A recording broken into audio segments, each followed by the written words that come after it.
Saudara Ketua Umum PDI Perjuangan Megawati Soekarnoputri bicara soal kekuasaan dan mengingatkan agar tak lupa daratan dalam acara Natal PDI Perjuangan. Megawati menyebut jika kekuasaan memang enak sehingga sering membuat seseorang lupa daratan. Mega bilang seorang pemegang kekuasaan harus berhenti jika masa jabatannya habis, bukan justru melanggengkan kekuasaan dan melakukan hal-hal yang melanggar aturan. Putaran. Sanggup.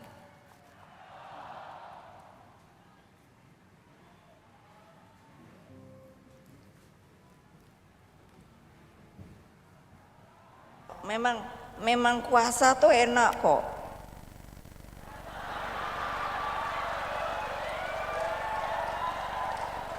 Ya, tapi kan ibu udah suruh berhenti ya berhenti. Lupa daratan. Ya, makanya itu cobaan. Jangan lupa.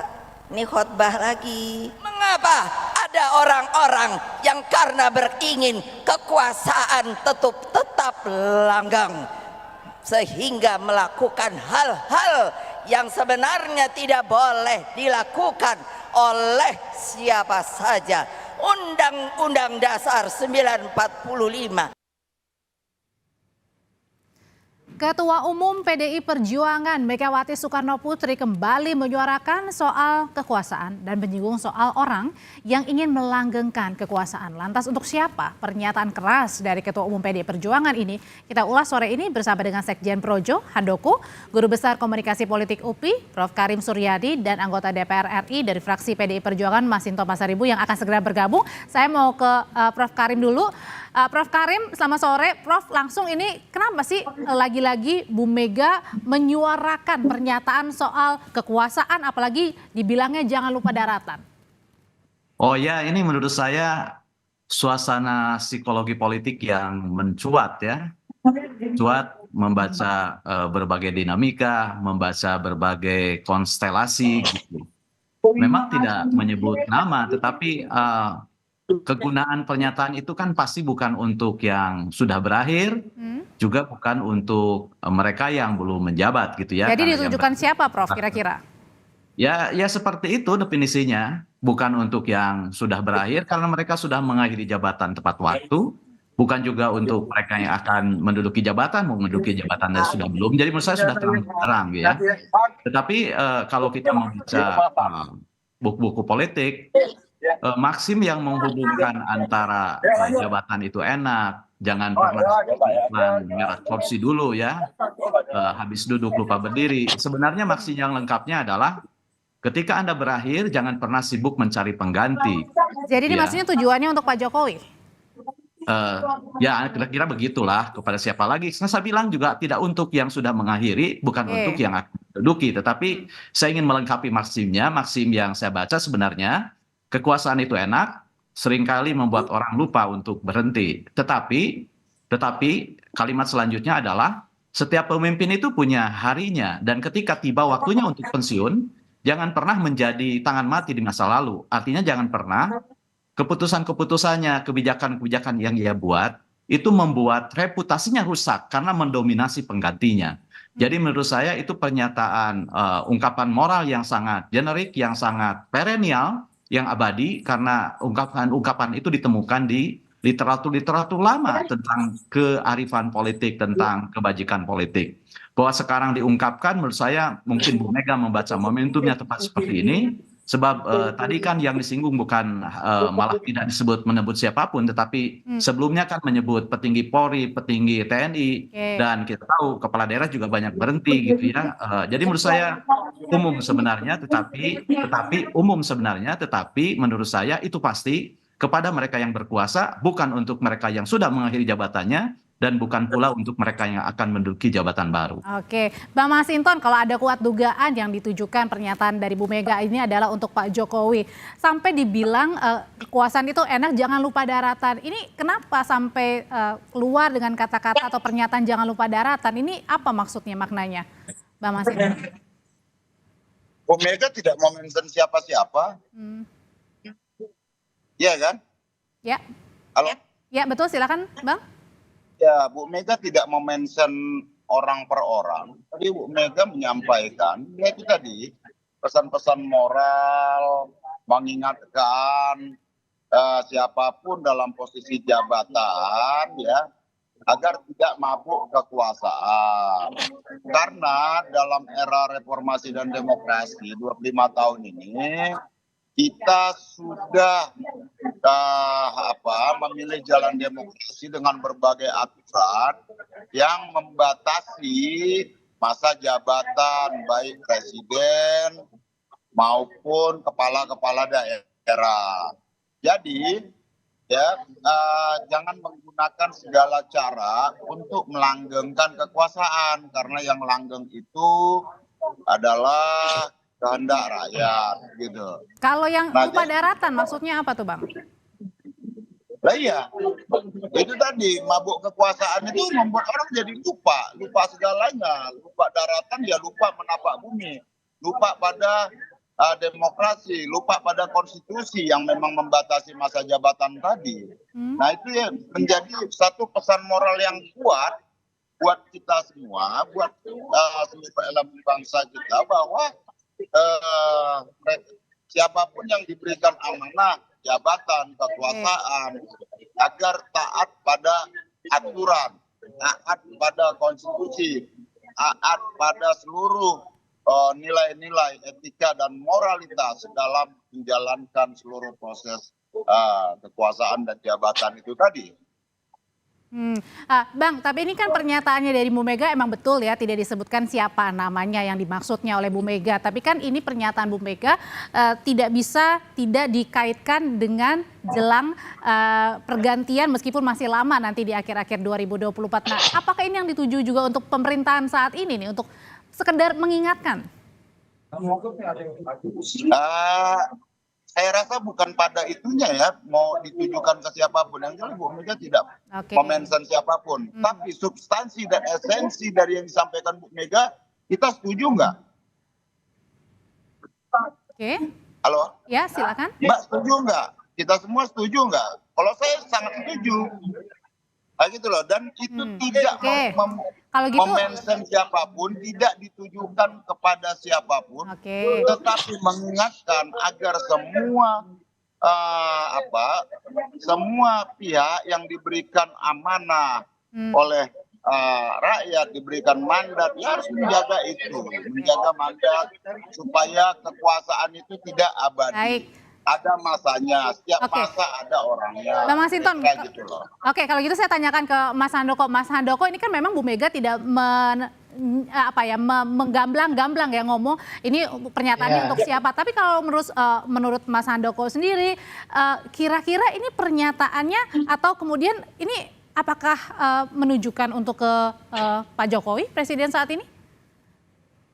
Ya nggak tahu Mbak, karena seperti kawan saya tadi, Bang Masinton tadi bilang, memang Pak Bu Mega tidak mention siapapun juga. Cuman yang saya justru memperhatikan kalimat bahwa kekuasaan enak gitu kan. Ya itu kan kemudian ya mungkin menurut Bu Mega kekuasaan itu enak gitu kan. Tetapi kan kita bisa berbicara lain ketika misalnya kita menafsirkan kekuasaan itu sebagai sebuah tugas dan tanggung jawab misalkan. Mungkin akan berbeda, kayak Mbak misalnya jadi presenter, enak kerja dapat gaji, tapi di situ kan ada tanggung jawab, ada tugas yang mesti dijalankan begitu kan, bisa berbeda.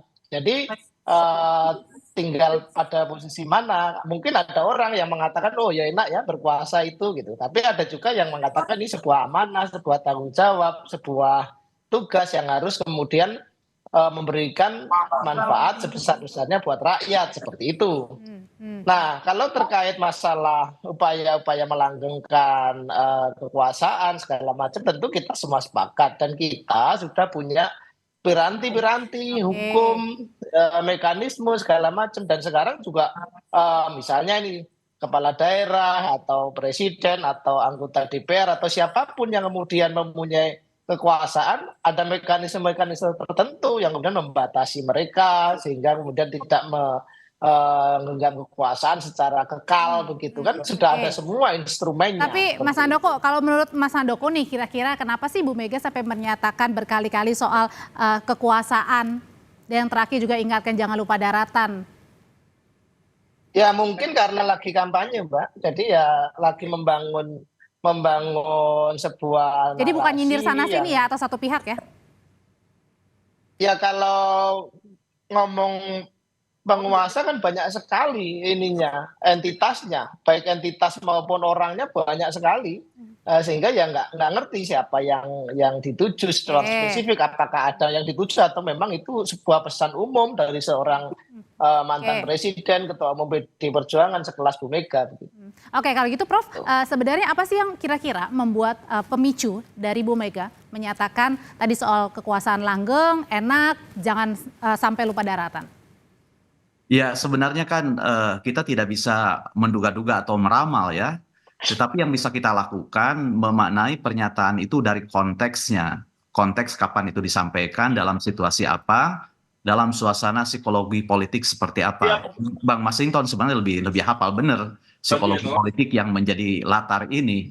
Tetapi menurut saya sekali lagi ya, meskipun tidak menyebut nama, itu jelas ditujukan kepada penguasa saat ini, apapun levelnya. Bukan mereka yang sudah mengakhiri jabatannya, karena memang sudah jelas-jelas tidak perlu diingatkan, mereka sudah berhenti pada waktunya. Oke. Bukan pula yang akan menduduki itu yang pertama. Tetapi yang menarik menurut saya, mana itu lebih dalam, bukan sekedar kepada mereka yang berkuasa, tetapi juga mereka yang menyokong kekuasaan. Mengapa? Karena kalimat enak di sana dihubungkan dengan lupa daratan, dihubungkan dengan lupa berhenti, dihubungkan dengan ingin melanggengkan kekuasaan. Ada pepatah lama yang menyatakan bahwa jika pemimpin Anda dilumuri madu, maka jangan kamu jilati semuanya. Jadi artinya apa? Meskipun kekuasaan enak dan dilingkupi oleh kenikmatan, dan itu akan menyebar, akan menular kepada orang-orang yang ada di sekelilingnya, maka tetaplah harus membantu dengan benar, mengingatkan, jangan sampai terjebak pada apa yang disebut dengan pemikiran kolektif gitu ya, mengiyakan atas semua tindakan yang mengenakan itu sebenarnya maknanya. Jadi lebih dalam dari sekedar mengingatkan hari ini gitu ya. Lebih dalam mengingatkan ada jabatannya sudah terjadwal sampai kapan kan gitu ya. Misalnya presiden akan dilantik 20 Oktober kan itu udah pasti, nggak bisa ditawar. Tapi Prof, itu kan ada kata-kata jangan lupa daratan tuh ya. Berarti kan artinya mungkin ketika seorang mengucapkan itu ada pengalaman yang ingin dibagikan sebenarnya atau pengingat. Nah, kalau mereka-reka seperti itu? Ya, sebenarnya kan bukan mereka-reka ya. Kita tahu setiap jabatan, setiap pemimpin itu akan ada titik berangkat dan titik akhirnya. Lupa daratan itu adalah orang yang lupa kepada titik dari mana dia berangkat. Dan itu kan menjadi isu ya. Saya kira ini menjadi isu dan ini penting. Kenapa? Karena kalau misalnya, maaf ya, dalam debat disebut-sebut orang tidak layak menyebut karakter, menyebut etika karena terhubung dengan pencalonannya di masa lalu, ini kan jadi merembet juga. Kalau kita taat pada standar yang tunggal, artinya tidak double standar, maka ini berlaku bagi pejabat manapun. Bahwa dia tidak boleh lupa daratan dalam pengertian, jangan pernah berkhianat dengan partai yang mengusung sebelumnya, atau jangan pernah berkhianat dengan kekuatan yang memungkinkan dia mendudukan jabatan sebelumnya. Nah, ini berarti ini menyinggung soal preferensi politik. Nah, sayangnya di Indonesia preferensi politik para politisi itu tidak terbangun dengan baik. Kenapa? Karena seringkali kita melihat banyak politisi lompat pagar. Apalagi ketika menjelang pemilu atau sesudah pemilu. Ketika antrian untuk jabatan panjang, pindah antrian lewat partai. Jadi menurut saya ini pesan yang sangat bagus. Bukan hanya mengingatkan mereka yang sedang berkuasa, tapi pesan ini juga mengingatkan tentang pentingnya memperkokoh etika dan pondasi kepartean lewat penguatan Tahan dulu sampai di sana, Prof. partean gitu ya. Oke, tahan dulu Sehingga preferensinya tidak mudah goyah dan berpindah sesuka hati. Oke, tahan dulu sampai di sana, Prof. Karena usai jeda saya juga mau nanya nih ke Bapak-bapak, Bang Masinton dan juga Mas Handoko. Tadi kan kalau diminjam kata-katanya Prof. Karim bilang jangan lupa daratan itu sama dengan kurang lebih jangan berkhianat ya. Nah kalau gitu dari perspektif Projo yang juga dulu sama-sama mendukung Pak Jokowi maju sebagai presiden bersama dengan PDI Perjuangan. Nah apakah hal itu juga yang kemudian terasa atau justru sebaliknya? Nanti usai jeda tetaplah di Kompas Petang. Mas Handoko, Projo yang sejak awal bersama dengan PDI Perjuangan mendukung Pak Jokowi sebagai presiden, begitu apakah merasa Pak Jokowi ini sedang atau berkhianat pada PDI Perjuangan? Tentu tidak sesederhana itu, dan kalau Projo memang kita ini kan tegak lurus sama Pak Jokowi gitu kan. Merah kata Jokowi, merah kata Projo, itu sering saya sampaikan itu, putih kata Jokowi, putih kata Projo. Bahwa kemudian dinamika politik sekarang ini membuat situasi seperti yang terjadi hari ini, tentu prosesnya panjang, terus kemudian dengan berbagai peristiwa, dan tentu juga tidak bisa kemudian kita bilang bahwa ini sebuah pengkhianatan, karena hubungan Pak Jokowi dengan PDI Perjuangan selama ini juga hubungan yang sangat mutualisme, sama-sama diuntungkan, sama-sama menguatkan seperti itu. Tapi kan terakhir Pak Jokowi juga tertentu. Akhirnya kan pada akhirnya juga memajukan Gibran nih, anak Pak Jokowi sebagai cawapres yang kemudian bukan pilihan PDI Perjuangan yang mengusung Pak Ganjar. Oh iya, bahwa kemudian pada satu titik tertentu kemudian terjadi perpisahan misalnya, kan kita tidak bisa langsung otomatis itu bilang kemudian siapa berkhianat kepada siapa, itu lebih pada pilihan politik dengan prinsip-prinsip yang masing-masing dipegang begitu. Sehingga saya sangat menolak narasi bahwa kemudian Pak Jokowi mengkhianati PDI Perjuangan. Saya pikir tidak seperti itu gitu Mbak. Jadi bukan karena ya itu tadi selama ini mutualisme, Pak, sama-sama selama 2 periode ini sama-sama diuntungkan begitu. Oke, sama-sama diuntungkan, tidak berkhianat. Kalau dari Bang Masinton sendiri dan PDI Perjuangan melihatnya bagaimana komitmen Pak Jokowi kepada PDI Perjuangan, Bang? Partai itu ya berideologi, ya. Berpartai itu menjaga konstitusi. Berpartai itu membela aturan-aturan yang ada karena sudah disumpah di sana. Intinya adalah bahwa pertama, seluruh partai politik tentu ingin memiliki kekuasaan, tapi kekuasaan yang seperti apa? Begitu ya. Bukan dengan menggunakan berbagai upaya menabrak-nabrak aturan, etika, moral dalam etika dan moral publik, bahkan mengabaikan seluruh proses konstitusi dan perundang-undangan untuk kita bisa melanggengkan kekuasaan. Bukan kekuasaan seperti itu yang ingin dikehendaki oleh PDI Perjuangan. Maka kenapa PDI Perjuangan melalui Ibu Megawati selalu mengingatkan ini memang jalan yang sangat tidak populer, tetapi ini sangat esensial dan sangat mendasar buat kelangsungan bangsa ini. Bagaimana politik itu harus menjunjung tinggi moralitas dan etik publik begitu ya, dan menjaga konstitusi dan perundang-undangan tadi. Contoh umpama, kenapa Bu Mega mengingatkan selalu agar tidak silau dengan kekuasaan. Jabatan itu ada masanya. Kalau PDI Perjuangan silau dengan kekuasaan, tentu PDI Perjuangan yang paling diuntungkan dengan 3 periode. PDI Perjuangan yang paling diuntungkan dengan penundaan pemilu. Tetapi bagi PDI Perjuangan, kekuasaan dan jabatan itu bukan tujuan. Oke, Bang. Kekuasaan dan jabatan itu perlu, tetapi harus tetap dengan berjalan dalam koridor konstitusi dan demokrasi. Maka PDI Perjuangan tetap kokoh menjaga itu sampai saat ini. Gitu loh. Kalau gitu, Prof. Karim, terakhir dengan pernyataan keras dari Ketua Umum PDI Perjuangan ini, luapannya akan berhenti sampai dengan kata-kata atau sampai ke aksi? aksi politik sampai situ. Saya tidak tahu itu ya sampai sana, tetapi yang jelas kalau disarikan pidato itu, kalau dibaca dari sisi kacamata politik kayak Bang Masinton, politik itu hanya punya dua kaki, Apa tuh? etik dan teknik ya. Teknik menjalankan kekuasaan, bagaimana membuat kekuasaan itu bertanggung jawab, itu tidak cukup, sebab kekuasaan juga punya kaki yang lain, soal etik, soal baik buruk, benar salah, layak tidak layak, patut tidak patut. Baik. Teknik bisa memenangkan kekuasaan, tapi etik yang membuat kekuasaan itu terlegitimasi atau Oke. absah secara moral dan akan menghilangkan penyakit duri dalam daging. Baik. Terima kasih Prof. Karim, terima kasih Bang Masinton, terima kasih Mas Handoko, sehat selalu semuanya Bapak-bapak. Oke, Bang terima Roni dari kasih. Bandung. Ya.